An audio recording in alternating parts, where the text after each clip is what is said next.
అడగందే అమ్మ కూడా అన్నం పెట్టదు అంటారు కదా, అలాగే మీరు కూడా నేను అడగట్లేదని సబ్స్క్రైబ్ చేయట్లేదో ఏమో మరి. మీరు కనుక ప్లీజ్ ఈ వీడియో చూస్తుంటే సబ్స్క్రైబ్ చేయొచ్చు కదా.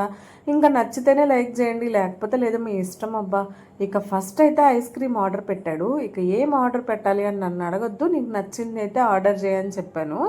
ఇంక ఈ చికెన్ పేరు అయితే నాకు తెలీదు, గుర్తులేదు కూడా యాక్చువల్లీ. నువ్వులు అదంతా జల్లిచ్చారు, టేస్ట్ అయితే మాత్రం వేరే లెవెల్లో ఉంది. పిల్లలు వాళ్ళ అమ్మమ్మ వాళ్ళ ఇంటికి వెళ్ళినప్పుడు ఇంకా మేము చూసి చూసి బోర్ కొట్టి ఇలా అయితే వచ్చామన్నమాట. ఈవినింగ్ 4కి స్టార్ట్ అయితే తిరిగి తిరిగి తిరిగి టైం 8:39 అవుతుంది. ఇంకా బాగా అలసిపోయి నిద్ర కూడా వస్తుంది. ఇక మండీలో ఫ్రై పీస్ మండీ తీసుకున్నాము. ఇంకా నేను ఏమన్నా తప్పు చెప్పుంటే మాత్రం ప్లీజ్ కరెక్ట్ చేయండి కామెంట్స్లో. ఇలా మయోనీస్ ఇస్తారా మండీలో, నాకైతే తెలియదు. నాకు ఆ మయోనీస్లో ఆ ఫ్రై పీస్ నంచుకొని ఏంటంటే భలే నచ్చింది. ఇంకా మంచిగా ఫుడ్ అయితే ఎంజాయ్ చేసి ఇంటికి వెళ్ళిపోయి ప్రశాంతంగా పడుకోవడమే. మాకైతే ఇది ఒక మంచి డే అని చెప్పుకోవచ్చు.